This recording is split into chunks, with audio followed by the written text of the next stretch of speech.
It's my absolute pleasure today to introduce to all of you a beauty with brains, Mrs. Anjali Rattan Nashier. She is a distinguished leader, not only because of solid foundation of engineering and law, coupled with her alumni from Harvard Business School and Judge Business School from University of Cambridge, but also all this and more has made her a distinct leader from India who has not only worked into the rising businesses, the rising star businesses, but also have the distinction of having sold it successfully at the right time and capitalizing on that. And once again, in a totally different industry, which is world also have to yet to taste how it is really going to shape. She is making her mark, and it's going to be an absolutely stunning session with her to understand what really inspired her to take this journey into EV motorbikes.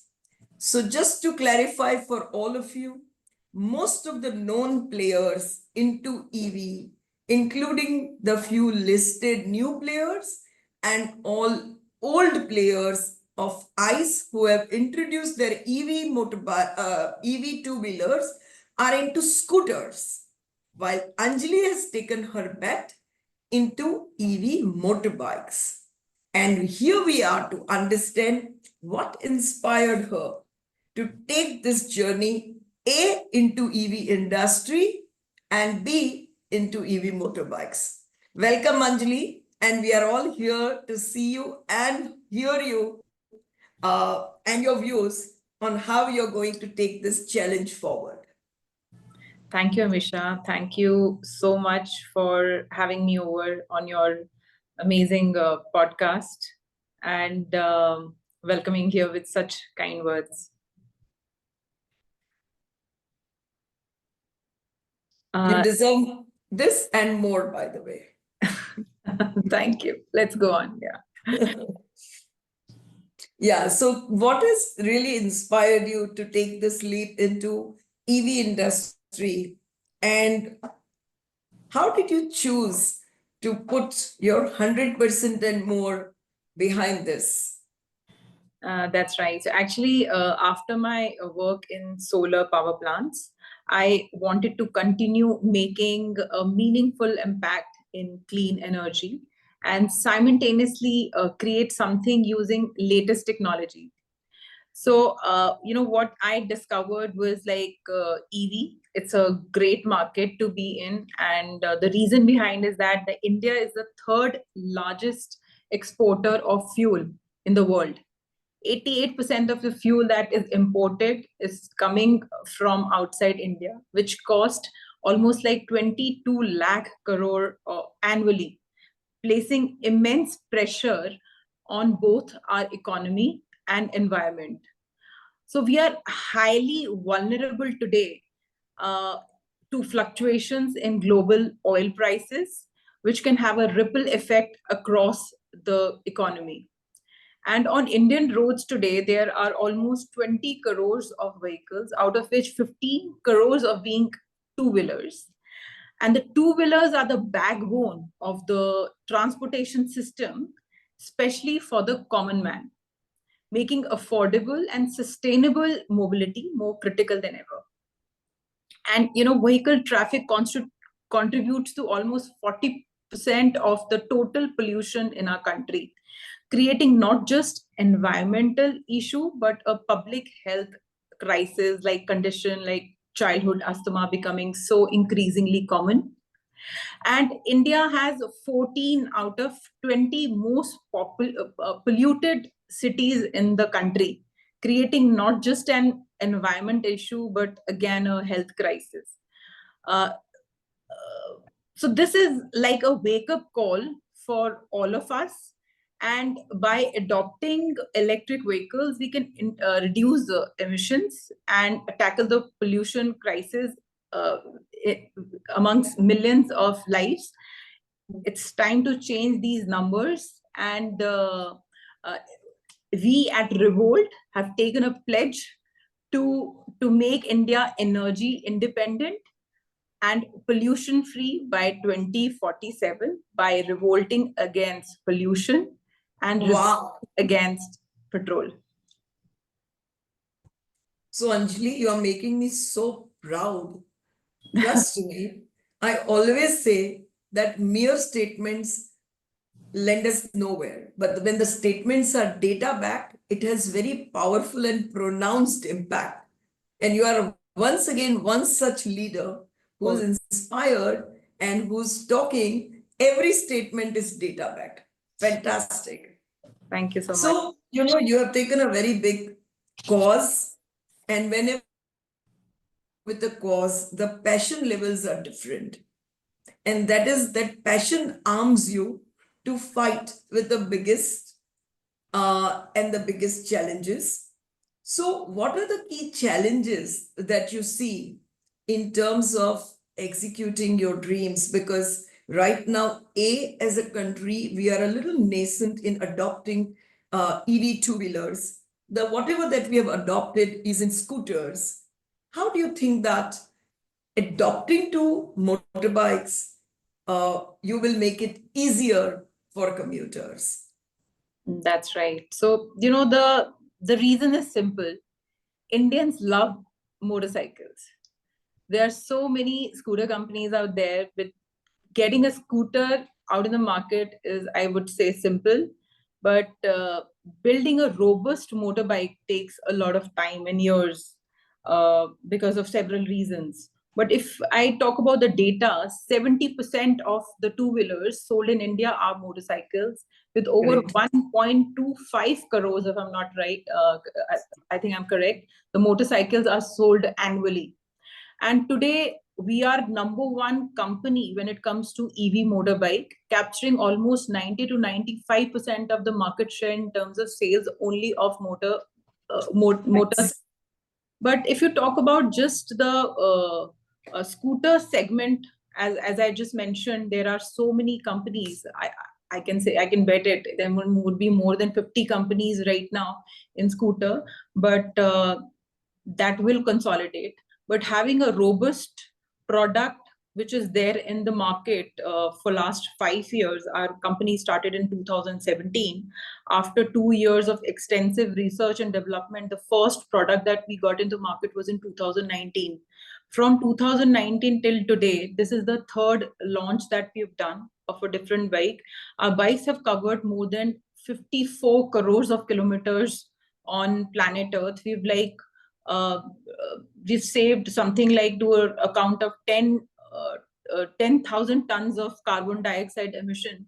So, overall, if you see there, yes, there is a market for scooter as well, which has come up, but very soon, with now other competition also coming in, motorcycle segment will boom in coming time.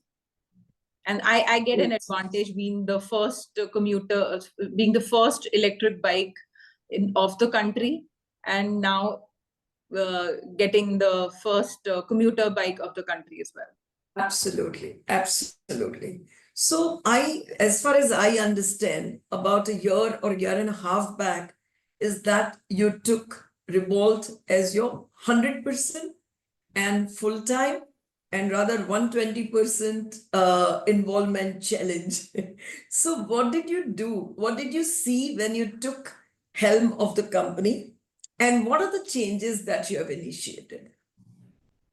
Yeah, we took over this company last year around January. It's more than 1.5 years right now. Earlier, I was involved in the company as well. We are invested in the company. We had 50-50 board, and we had 33% stake. I invested, I think, like 22. It was 21 or 22. I don't remember exactly, but I was involved since then. The reason of the takeover of the company was basically the product than anything else. I loved the product. The product which was there in the market that time was RV400 and RV300. There were two models. RV400 was mainly for the consumers, but RV300 was for B2B customers like Domino's. Domino's took a lot of chunk from us that time. And I love the product. I'm not a biker, but I used to drive this bike myself. And it is very difficult to get such a localized product made in India.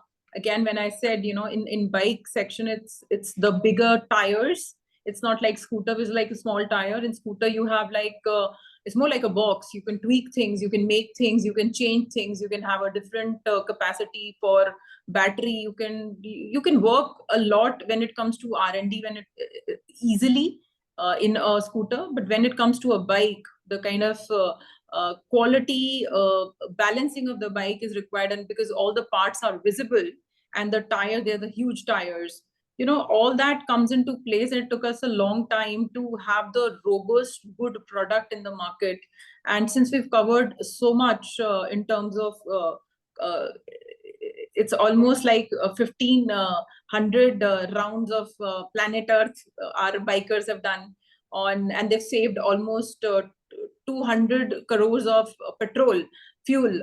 So that's a good contribution. So I think it'll be a game changer in coming times. But coming back, like you recently launched the first commuter bike in India. Before going into what exactly the product has for consumers, can you give us a little maths as to in that segment, how does it compare in terms of price and ROI to the available ICE and ICE products? Because I think EV, you are the only one. Yeah. So, why? So my current launch was in commuter section, and why? So right now we had a product which is it's like a sporty bike, good for mid-level of people. But when it comes to majority, which is there for commuter, as I've told, India has a strong preference for motorcycles, and that 70% of the two-wheelers are in the country being motorcycles. Over 1.25 crores of motorcycles are sold annually in India, out of which 66% of these motorcycles fall under the commuter segment. The high, which highlights the majority preference for commuter bikes amongst the Indian riders. That also means, the budget is of the key essence for us. And commuter bikes are also widely used in Africa, Latin America, South Asia, our all neighboring countries like Sri Lanka, Bangladesh, Nepal. So these regions represent natural targets for Revolt electric motorcycles as well. So that was the main reason we ventured into commuter motorcycles. And there was nobody in the country who has a product like that, which is an electric motorcycle product. Correct. But how does the price point compare with the available non-EV products? So coming to a price point, if I will, if look at the table wherein it's in 5 years, if you buy a product like Splendor, which is costing you 75,000 plus, and you buy a Revolt, which costs you 85,000 today, though it shows that it's like 10,000 more. But if you calculate the kind of petrol a commuter usually puts in his bike is something to an account of 2,500 to, let's say, 4,000 average. And the kind of electricity that is used for charging the battery is almost to an account of 200 to 300 rupees in a month. So if you total that for 5 years, the kind of investment that a commuter puts in a ICE bike is almost 3,15,000 versus it's 96,000 for a Revolt RB1. So see, the price difference is not even 1 lakh versus 3.15. So that saves almost like 70% in 5 years. And when it comes to even having a bike as like on a finance bike, on an EMI, you save almost to an account of 50% on a finance bike versus any of Revolt versus any ICE bike. Perfect. So in terms of Revolt, particularly the commuter segment, how did the launch go and what kind of response you have received? To be really frank, I really believed that this is one of the most robust commuter bike that is coming in the market. But I myself was overwhelmed. And in like just a week time, we've done a booking of almost 16,000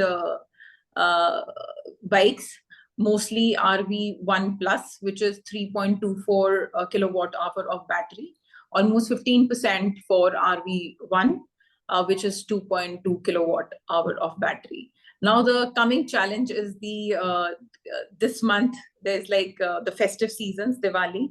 There's some or the other festivities around the country. Now the deliveries is something that I'm really focusing on. Fantastic, fantastic. That's a very good achievement. And I'm sure as these bikes go on the roads and the experience and word of mouth starts, there will be no stopping. But can you just explain us what your current run rate monthly for bike manufacturing is at? It's almost like 1,000, but this So month what will you have to ramp up to? What do you think you want to start supplying these bikes over what period? To be really frank, I thought it'll be like 2x or 3x this month. But looking at the kind of response we've got in terms of bookings, I promise I'll be able to give at least 5,000 bike in coming few days for this festival. Whoa! So you will be able to ramp up your production to that extent, huh? That's right. It's it's all dependent on the kind of ordering we've done to the auto suppliers as well. So we are working hard now, tirelessly day and night for the deliveries. Fantastic. Can you also, at the same breath, explain us a bit more about how's the kind of vendor system developed? Is it in India? What do you have to import? And how does it work? So, in terms of why we get subsidies because our bike should be made completely make in India. The only exception that the government does is in the recent PM EV drive is the cells. So my cells are coming from CATL, where Apple or Tesla gets their cells or manufacturing the entire battery as well. I'm getting my battery from a subsidiary company of CATL, which is NVTI. So they have a complete line dedicated to us here near our factory as well. And in terms of all other products, they're all made in India. The biggest auto ancillary suppliers from Uno Minda to Rockman. My motor comes from Sonacom Star. They also supply to Tesla. So like one of the biggest players which are there in the market for auto components is something that we are getting from as well. So we have a very robust line of auto suppliers. Our manufacturing is in Manesar, and most of the ecosystem of these suppliers are around Manesar as well. So it makes sense for us to have one of the factory actually being in Delhi NCR. Perfect. So, if you really manage to sustain this run rate of 4 to 5,000 bikes a month, which is an annualized run rate of 60,000 vehicles. So, to that extent, your plant has capacity and you will not have to do any fresh investments. When will you have to plan a capex? See, anything which is, if I sustain at like today, I really need to deliver something easily to an account of like 8 to 10,000 a month. With that kind of a capacity, I can sustain in my present. But once you have like a constant delivery of these many bikes, it makes sense to have another plant. Right now, I can make 13,000 bikes a month as well. But I would want to have another manufacturing unit in South to capture the South market, because EV is very strong in South as well. And the ecosystem of two-wheelers suppliers as well is there in South. So yeah, that would be my future plan. Perfect. And because you mentioned in one of the earlier this thing that all the surrounding regions also are very likely EV biker or commuter segment users. So do you see any prospects or anything being discussed on the exports front? So in terms of the commuter bike, Exports? Yeah, exports of your Revolt bikes. that's right. So currently we've just closed a contract with a distributor in Sri Lanka. So Sri Lanka will be our first export overseas business for Revolt. And I'm launching my first 15 dealerships in Sri Lanka on 25th of October. And that won't be an end. We are about to close another contract with another distributor based out of Nepal as well. So, now I have the right products for the market. And as we see, India is the second largest two-wheeler market in the world after China. And the kind of quality we Indians have as compared to Chinese, the kind of trust, like I'll give an example of Sri Lanka as well. In Sri Lanka, 99% of what sells is from Indian market. People in Sri Lanka trust Indian manufacturers more than China. So Chinese did come to the market. They're like wiped out now. So that's why our distributors have chosen our bikes for India, because that's what because of the robust product and all. But yes, coming to other countries, like I've got a lot of inquiries from countries like Mexico, Africa. Africa is a big market again. So being 50% of what is manufactured in India in terms of two-wheelers actually goes out of the country. So that is something, a very big advantage that we have for if we manufacture for other countries as well. And now coming with this product, like for example, Africa, the kind of commuter bike requires a good payload.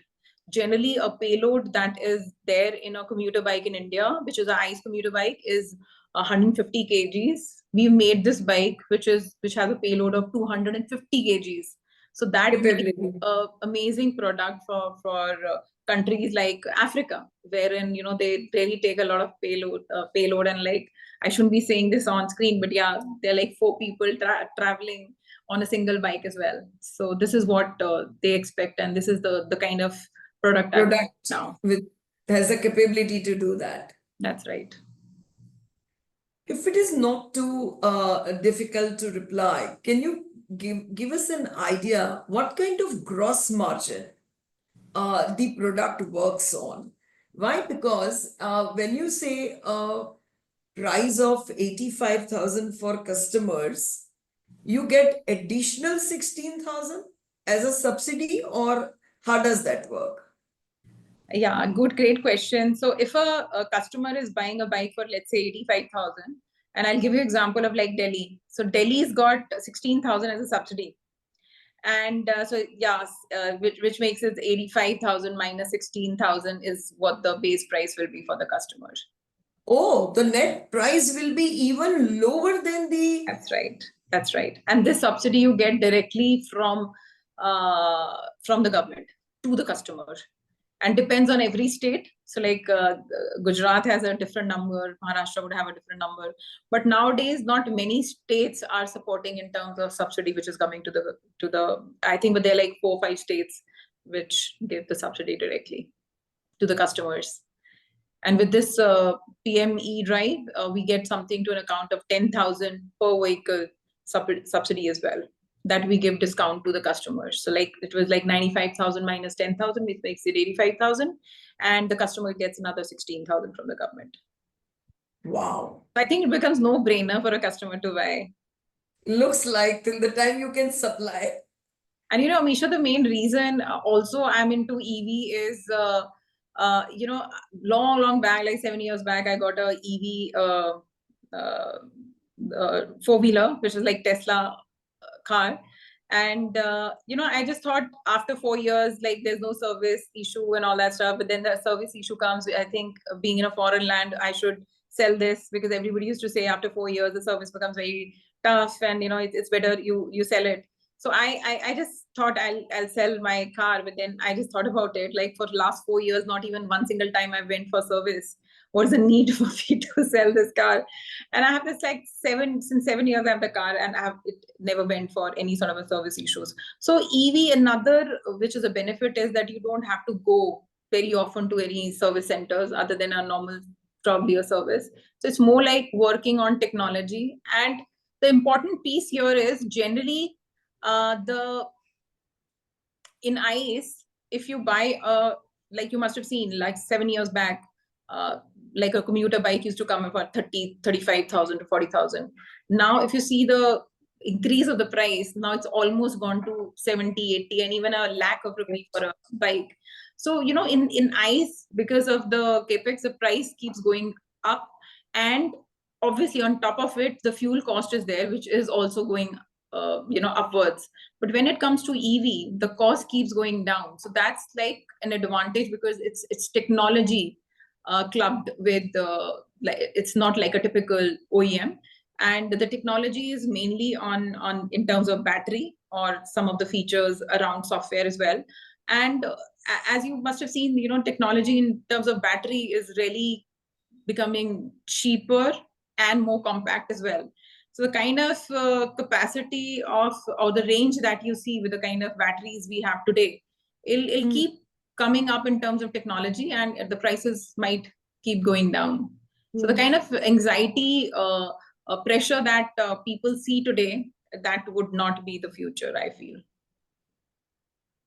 So you're sitting on, it looks like a great future, wherein your technology and product have already been on roads for such a long time, and people have used it, people have experienced it, and as far as I remember, the incidences of any hazards have been very limited. And now you are entering a segment which is the largest, and also at neck to neck or better price than a product where one has to every month spend 10x of what they will spend if they buy your product.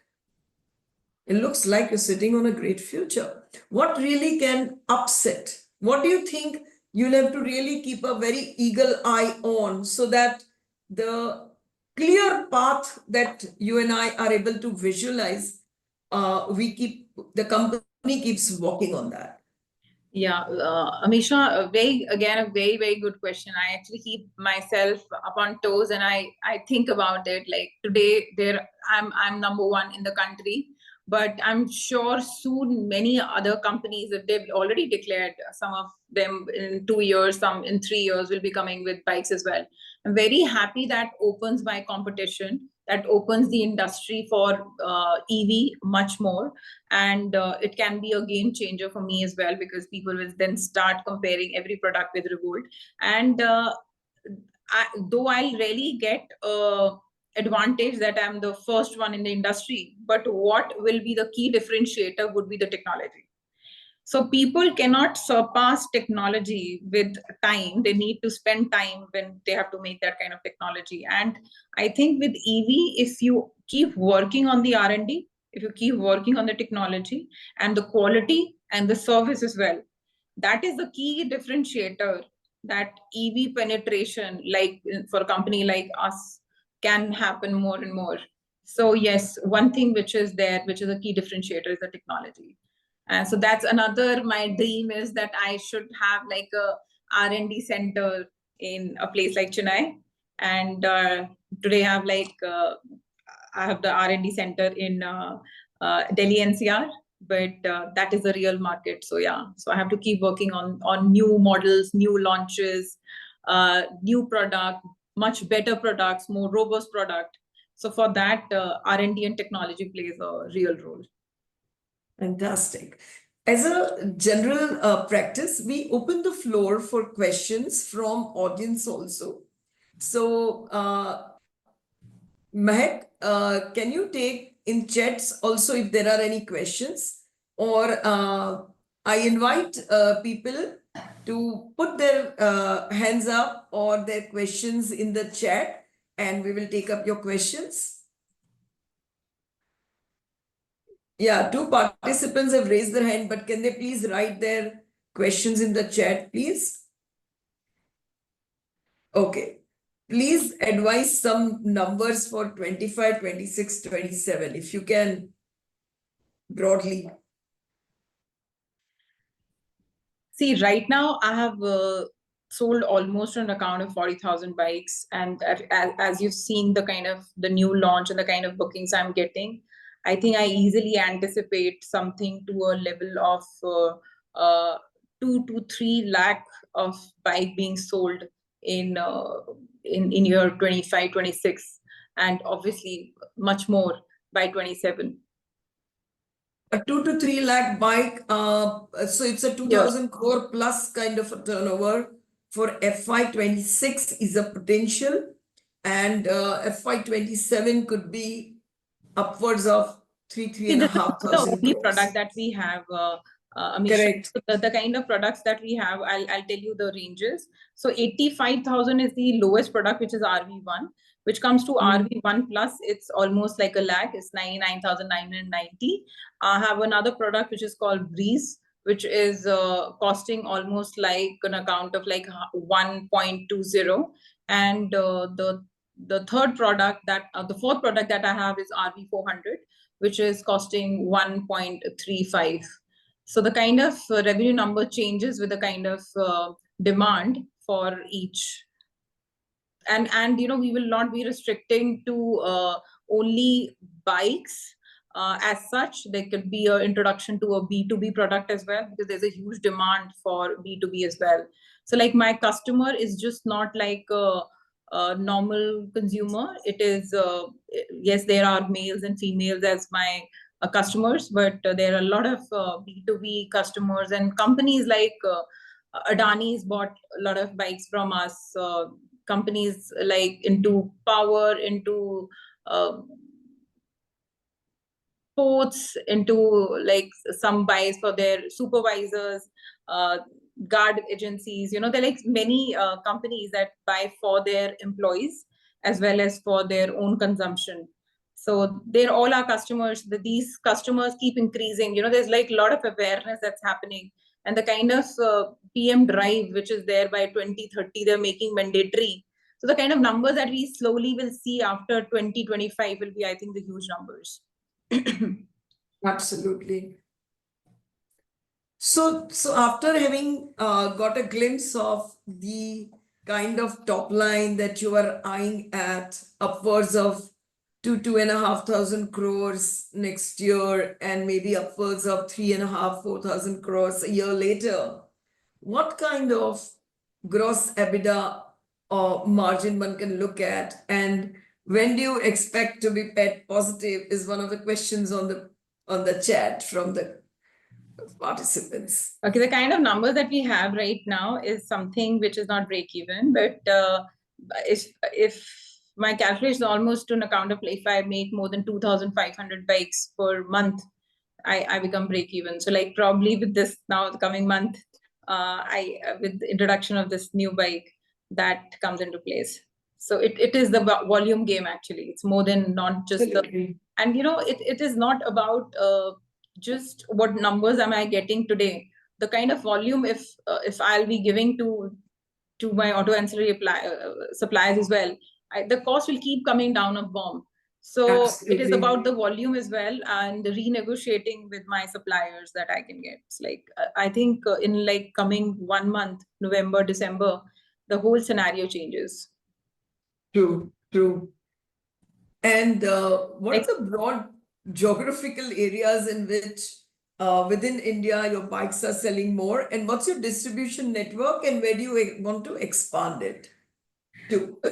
So you know that's very interesting. I thought who will buy my bike. So uh, I I thought my customers are in metros, the ones who are aware what EV is, but I was so grossly wrong. I was so wrong because when I saw the kind of data, and there were so many dealership requests from tier 2, tier 3 cities and tier 4, and I used to think that inka bike kaise bechenge, you know, who will buy these bikes.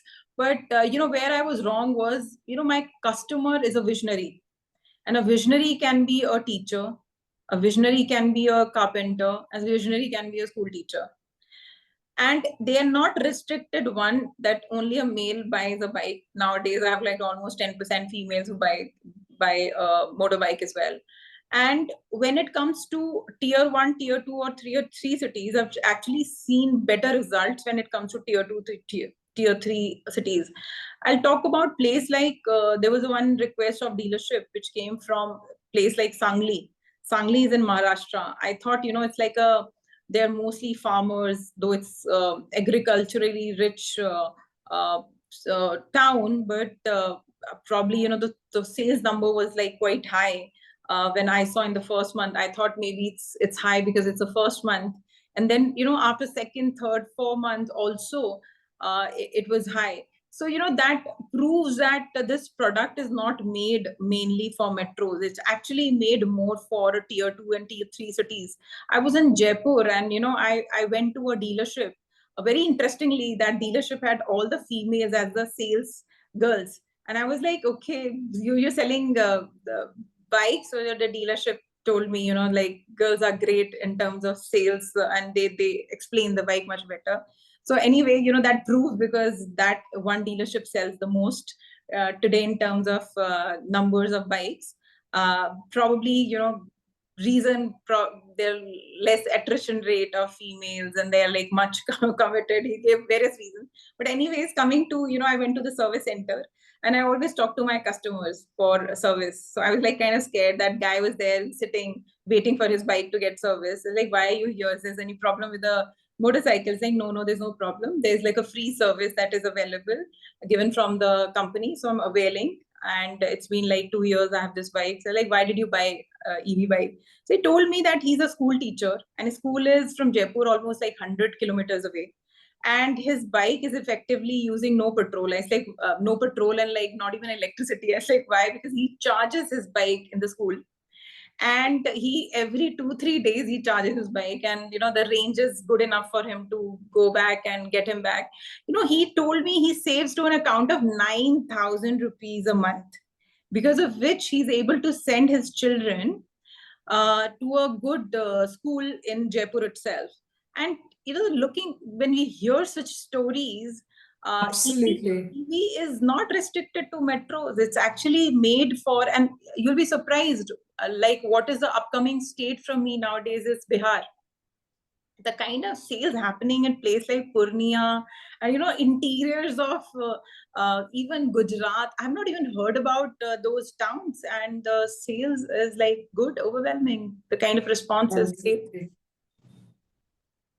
So just there's Last year when I acquired, we had almost 20 to 25 dealerships. Today we have almost 150 dealership, another 50 in the pipeline that is in the making. And I wish to cover almost like 500 dealership in coming few months, or let's say a year. So do you have any financing available on the bikes currently? That's And right. will that make a difference? That makes actually a huge difference. We have an amazing financing product. In fact, 4 to 5 years back, the banks were not cooperating as much in terms of EV. But lately, IDFC and they're like various banks which are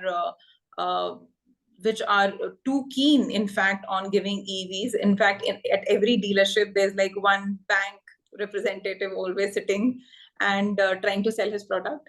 We as an NBFC also have an amazing product for our customers. So that's like a RV400 sells for 4,444 with zero down payment, and which is an amazing product for the customer as well. Wow. And also for RV1, we have like almost like a 3,000 EMI, which people have, I think almost 70% go for financing amongst our customers. And even the battery, what is typically the life of the battery, and when one will have to invest again in that? And do you offer any warranty on the product? That's right. So, Amisha, you'll be surprised. We used to offer 8 years of warranty because that's what we actually.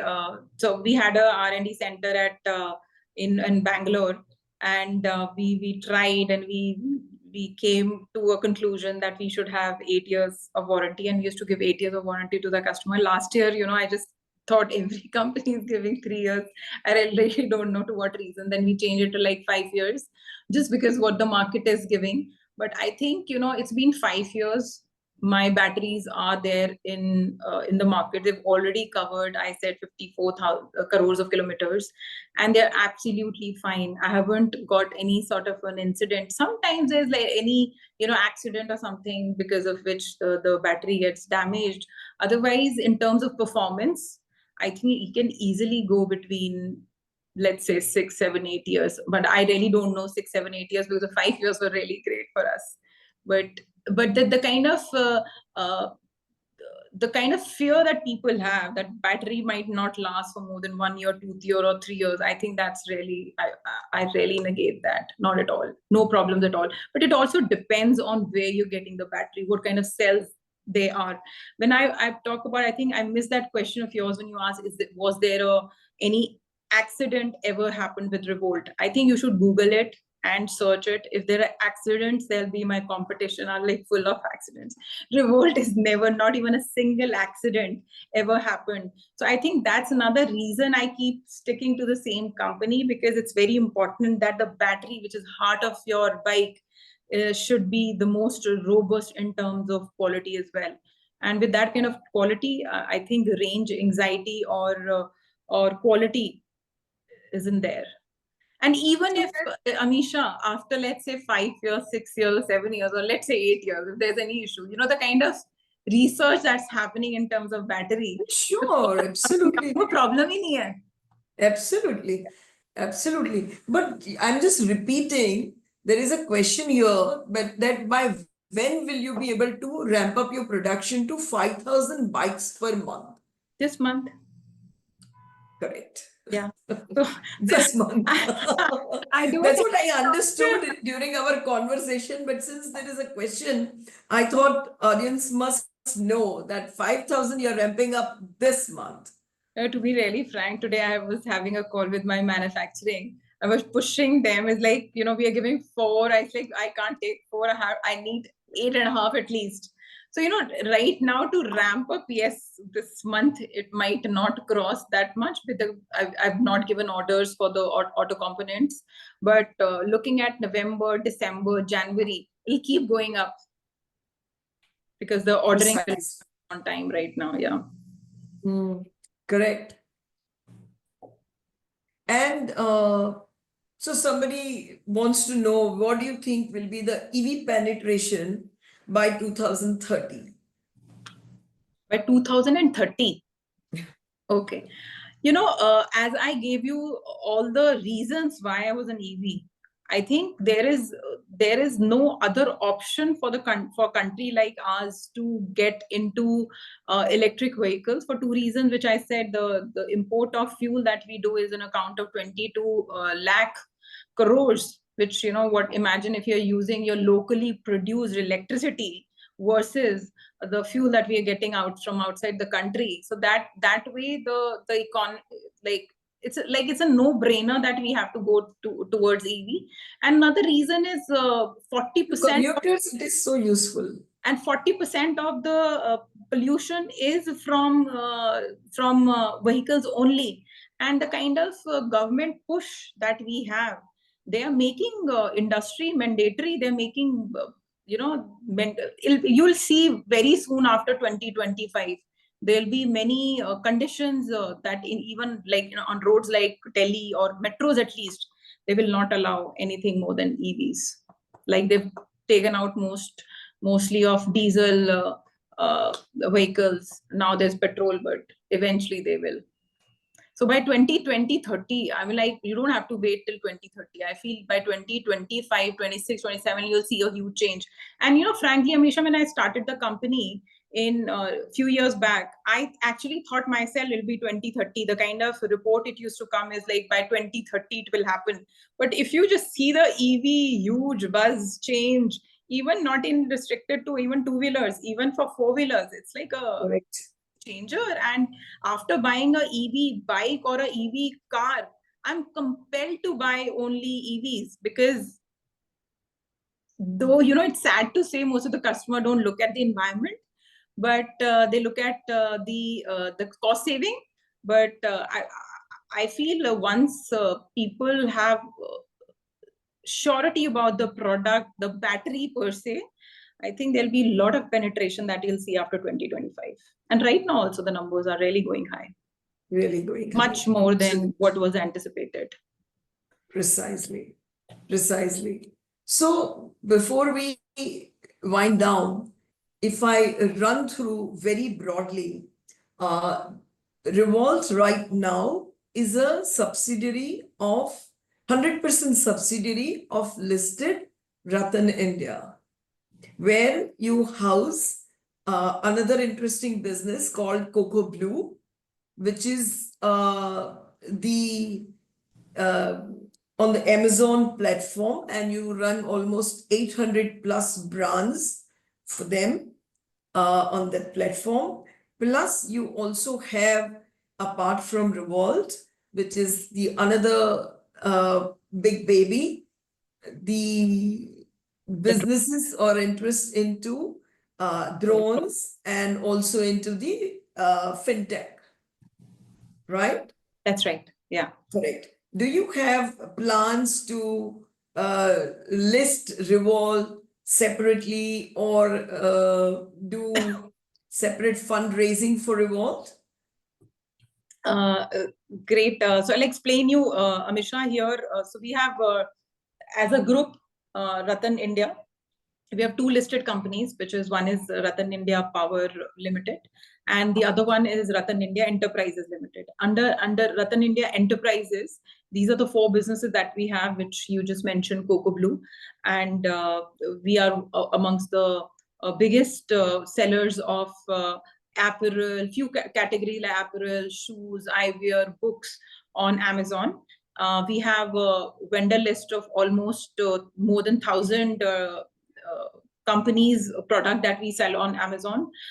Then we have this Revolt company, which is into EV. Third one, we manufacture, it's a Neo Sky is the name of the company. We manufacture drones for defense, surveillance, inspection, etc., in Bangalore. And the fintech platform is the one that helps us with the finance of Revolt as well. So these are the companies that are there for Revolt.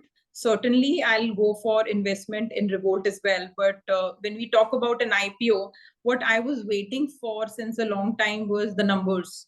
So, you know, we have the product in place. The product is robust. The product is great. It's it accepted in the market the most, probably because of the looks, the product itself, and it has a portable battery. So the kind of anxiety of people is not there, that how will they charge, where will they charge. They can just take the battery out, charge on a 3-pin plug anywhere, in their office or in their school, or even in in their apartment in Bombay. But I was eyeing on the number. So now my number is coming, the kind of bookings I'm getting now coming forward.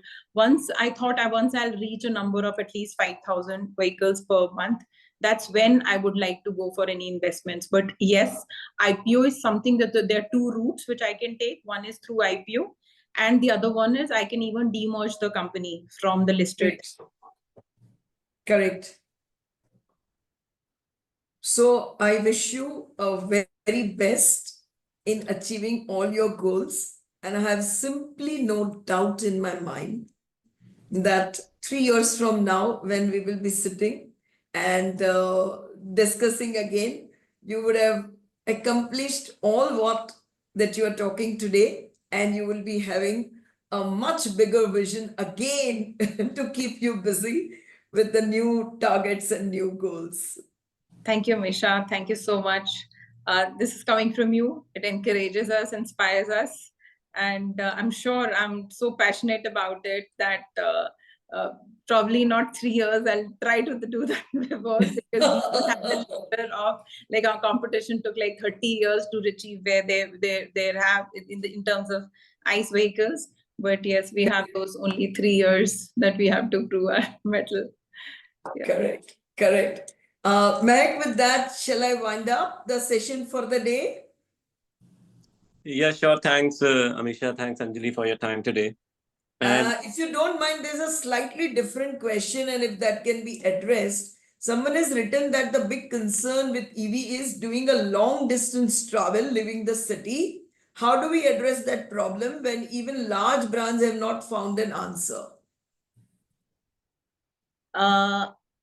Good question. So basically, as I just mentioned to Amisha as well, probably what is the reason behind, because I really don't have the answer myself. What is the reason behind that most of my vehicles, my motorbikes sells in terms of, like, we have competition today as well. There are like 3-4 other companies also that sells motorbike, but why only Revolt sells 90%? Probably the range anxiety, and when it comes to the portable battery is something. So today we don't have the kind of infrastructure required for the charging, but the way the charging stations are coming all over, if you go to Jaipur, if you go to Agra, you keep going from Delhi anywhere, there are much more. But with the bike, you don't need that kind of charging infrastructure, and you just need that 3-pin plug that you use for your hair dryer or an ironing press, and with the same 15 ampere you can charge your battery anywhere. So that range How exactly. long the battery takes to recharge? Sorry to ask you. Yes. So, initially my battery used to take 4 to 5 hours to charge. Right now, we've come up with new charger, which takes almost like a 1.5 hours to charge the entire battery. And it takes up to 160 kilometers. So, for a commuter, you need to just charge like probably 1 or twice a week. But when you're taking a long distances, you still have a flexibility of charging anywhere, maybe in a dhaba as well on the way. But yeah, there are charging station. I think, Amisha, eventually, though even these chargers will be like same kind of chargers. Like now we have for our mobiles, one is an Android or an Apple charger. In the same way, there'll be have universal chargers for all autos. 4-wheeler will be one, and probably the 2-wheelers will be having one. And I think in coming times, with the kind of charging stations coming next to every fuel station, that anxiety won't be there. And there are like many Anjali, which means that to charge your phones also, to use your phones also, you have to charge them daily. And it takes about 45 minutes to an hour or more to charge your phone. Similarly, a bike can be charged with this new technique in just 1.5 hours. That's right. And it's reducing, you might Yeah. see, so this is also very important, why we should have the right kind of battery, the kind of battery that I have today. If I change any sort of a charger tomorrow, let's say I get a charger which charges in just 30 minutes, with the same battery or the same BMS, we can do that too. So with my customers who bought the bike 6 months back, also with a new charger, they can buy the new charger and they can just charge it in like 1.5 hours. So that range anxiety which is coming down. Plus, there's another thing. Right now, I have a portable battery. I can even come up with a battery of 4.5 kilowatt or like bigger. And in coming few years, again, the battery size will decrease as well. The kind of NMC battery we have is a pouch based battery, which is probably one of the most safest when it comes in terms of technology. So, safety and all these features are the key. And probably with now coming with new technology as well, the size of the batteries will reduce and more kilowatt hour capacity will come. This is what we anticipate. So one last nascent question. We use power banks to charge our mobiles. Yes. So are there not power banks to charge your bike batteries? So, that's what we see in mostly B2B customers as well. They buy 2 batteries. Or They even No. the new batteries. Then you never stop. New battery swapping stations are also coming up everywhere. Even we used to have one, but we shut our battery swapping station because that was not needed. Our customers weren't even availing that kind of facility because they kind of charge every 2-3 days. It's not even required to charge every day. But yes, for longer rides, like if you want to go to Leh Ladakh and all with this bike, that flexibility you need to have. That you need to have a charger, and you need to charge it somewhere every 160 kilometers. And like with coming time, will be more range will come. There are bikes which will come with like 200, 250, and 300. And like even like today, if you just see with the cars like Tesla and all, they have a variety of vehicles with variety of battery capacity. Buy it according to your needs. So somebody who doesn't need to go for the long distances, they usually take a lower battery. So that's good enough. And with upcoming charger and infrastructure, that will make life much easier. But with a portable battery, that's not an issue. Like in my office, so many people have bikes. They usually charge it in my office at the reception. Bahut ki battery padi hoti hai. It's like they're charging. It's very easy. It's not difficult at all. Correct. So once again, coming back on, when will it be that in 2024, you had a top line of 104 crores? When will you see the bottom line of 100 crores? I'm a listed company. You're asking me all the financial numbers here. No, generally, this is not very precise. But in your vision, this is not a projection. Very soon. Sorry, can you just repeat your question? The top line is 2024, your fame, this thing had gone, and so your turnover was 100 crores, 104 crores or so, right? On the bikes. And then you had some other operating income, so total 125 crores. But the core revenue from operations was about 104 crores. And that year, you would have done a total vehicle of, I think what soon you will do sometime in February, March, in 1 month, maybe you would have done for the full year, if I'm not mistaken, right? So when would you see yourself into 100 crore bottom line company? very soon, probably next year only. Like it's not far away. No, it is not such a far distant. Not at all. Sometimes the kind of numbers that you used to see even in scooter was very minuscule. The moment like this subsidy came in, more penetration, more companies came into scooter, the kind of numbers that you see is in thousands. Earlier it was numbers were like not more than any company like selling almost like 500 to maximum 800 scooters a month. But the kind of numbers that are there in the scooters, like to an account of 20,000 or even 25,000 per month for most of the companies now, at least the top 4. So if I'm number 1 today in India, the kind of, if it opens up my market as well, and the kind of penetration which is now coming with the new introduction of my bike as well, I see a huge number, and I think it can even go up to easy 50,000 a month also for the bike. Why shouldn't it be? There are more bikes demand in the market than even scooters. Absolutely. Absolutely. Wish you all the very best. Thank you, Misha. Thank you so much. Lovely session. Thanks for having me over. Thank you so much. It was a privilege.